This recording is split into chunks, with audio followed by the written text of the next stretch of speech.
श्री परमहंस सद्गुरुदेव श्री पंचम पातशाही जी महाराज का जीवन। सांसारिक लोकोक्ति और पुराणों के अनुसार यह सुना जाता है कि विधात्री षष्ठी के दिन कर्म लेख लिखती है और कुल गुरु नामकरण करते हुए जन्म कुंडली बनाकर लक्षण बताते हैं। महापुरुष स्वयं ब्रह्मांड के नायक और भाग्य विधाता होते हैं। विधात्री उनके लेख क्या लिखे, वह स्वयं भी श्री दर्शन एवं श्री चरणों का स्पर्श करने हेतु अपना सौभाग्य मनाने आती है। पिताजी ने भी नामकरण एवं जन्म कुंडली के लिए कुल गुरु से विनय की। इस समय वे कभी आंख मूंदते और कभी खोलते। तेजस्वी, प्रतिभावान, अधरों पर मुस्कान, मनोहर चितवन को निहारते हुए उन्होंने पत्रिका पोथी के पत्रे पलटे। भाव विभोर उनके मुंह से साधुराम शब्द उच्चारण हुआ। लाला जी, इस जन्म कुंडली के लगन व ग्रह गोचर के भेद हम नहीं बता सकते, ये बुद्धि से परे हैं।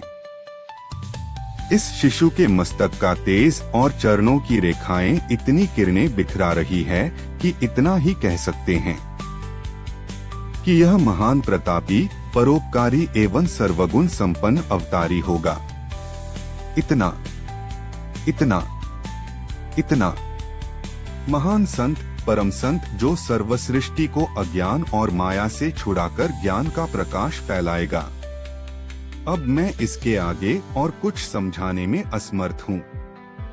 उसी समय आपकी पूज्य माताजी व पिताजी सोचने लगे कि हो सकता है यह वाणी सत्य हो। कभी कभी चमत्कार देखकर पूर्ण विश्वास हो जाता कि कहीं यह नाम सत्य न हो जाए। अतः उन्होंने आपका नाम बदलकर राम प्रकाश रखा। यही नाम अन्य संबंधियों में प्रचलित हुआ। आपके जन्म के कुछ समयोपरांत पिताजी को संसार से उपरामता हो गई। वे हरिद्वार में एकांत वातावरण में रहने लगे। अधिकांश समय वहीं व्यतीत करते। यहाँ उन्होंने साधुवेश भी धारण कर लिया। जब कभी घर आते तो एक कमरे में बड़े सुपुत्र अमरनाथ जी आटा, घी, चावल आदि भर देते। पिताजी अपनी मस्ती में फकीरों, साधु संतों में बांटते रहते। मौन रहते और मौजवश कहते साधु ही साधु। आपकी बाल लीलाओं का सौभाग्य रायपुर कला गांव की धरती को मिला। मिट्टी के घर, मिट्टी की सड़कें और पास में कलकल करती हुई रावी का किनारा मिट्टी से बना हुआ। आपने दर्शा दिया कि संत महापुरुष धरती की पुकार को सुनते हैं। महापुरुषों के चरण स्पर्श से मिट्टी भी सोना बन जाती है। वह अपने भाग्य सराहती है कि भूभार हटाने आए हैं समय के महापुरुष।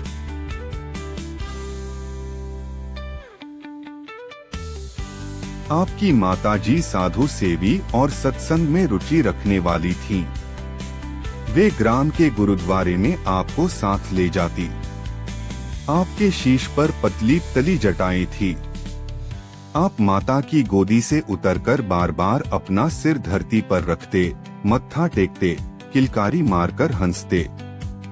जब आप मुख नीचे कर ऊपर उठाते तो अनायास ही वहां बैठे भक्तों के हृदयों का ध्यान आपकी ओर आकर्षित हो जाता। उस समय ऐसा लगता मानो बादलों की ओट में सूर्य ने अपनी रश्मियों को भूतल पर डालकर उसे प्रकाशमान बना दिया हो। जब कभी माता श्री को गुरुद्वारे में जाने में देर हो जाती तो आप अत्यधिक मचलना शुरू कर देते। शीघ्र ही सब काम छोड़कर स्वयं माताजी या आपकी बड़ी बहन शीला जी आपको उठाकर गुरुद्वारे चली जाती। पिछले जन्मों की तपश्चर्या के अनुरूप ही बाल रूप की लीलाएं निरखने का आनंद मिलता है।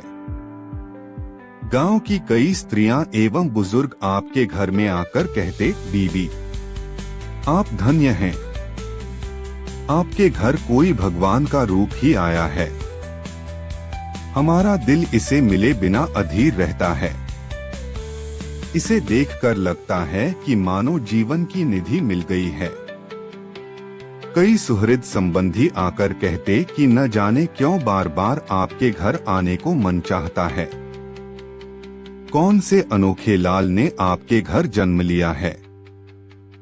घर में पाँव रखते ही दिल हर्ष से भर जाता है। माता जी कहती, मुझे क्या मालूम, आप देख लें। क्या जाने किसी संत ने यहाँ जन्म लिया हो। आपकी आयु 2 वर्ष की हुई।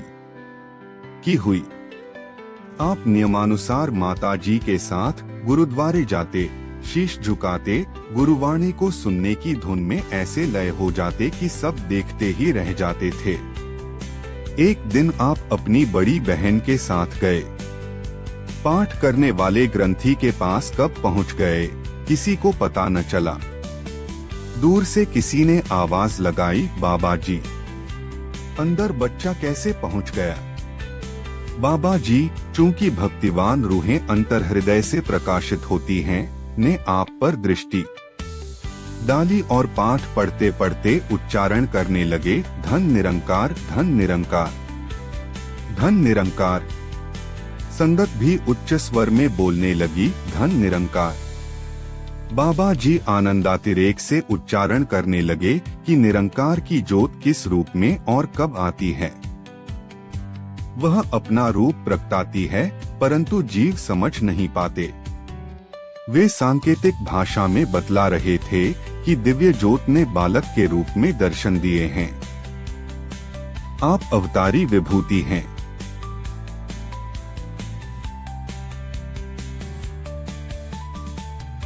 वैदिक नियमानुसार संसार में यह नियम प्रचलित है कि नाम संस्करण, अन्नप्राशन, मुंडन संस्कार आदि समय समय पर संबंधियों में पर्व की भांति मनाए जाते हैं। आपके मुंडन संस्कार पर भी संबंधी एवं ग्रामवासी एकत्र हुए। प्रायः बालक मुंडन करवाते हुए रोते हैं, परंतु आपका खिलता हंसता हुआ चेहरा सबके दिलों में अनोखी प्रसन्नता भर रहा था। पंडित जी ने मंत्र बोला और नाई ने मुंडन आरंभ किया। अचानक ही एक बुजुर्ग के मुंह से निकला, माता। इसके सिर से निकलती हर बाल की किरण बतला रही है कि यह साधारण मुंडन नहीं, यह एक संन्यास की क्रिया है। भाव यह कि ये स्वयं अभी से संन्यास ले रहे हैं और भावी समय में हजारों सन्यासी बनाएंगे, अर्थात आप काल माया के बंधनों से छुड़ाकर सत्य का पथ दर्शाएंगे। उस समय किसी ने इस पर अधिक ध्यान न दिया।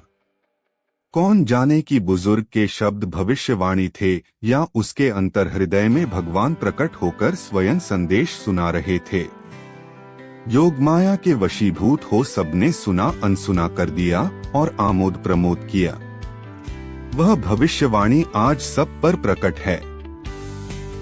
बोलो जयकारा बोल मेरे श्री गुरु महाराज की जय।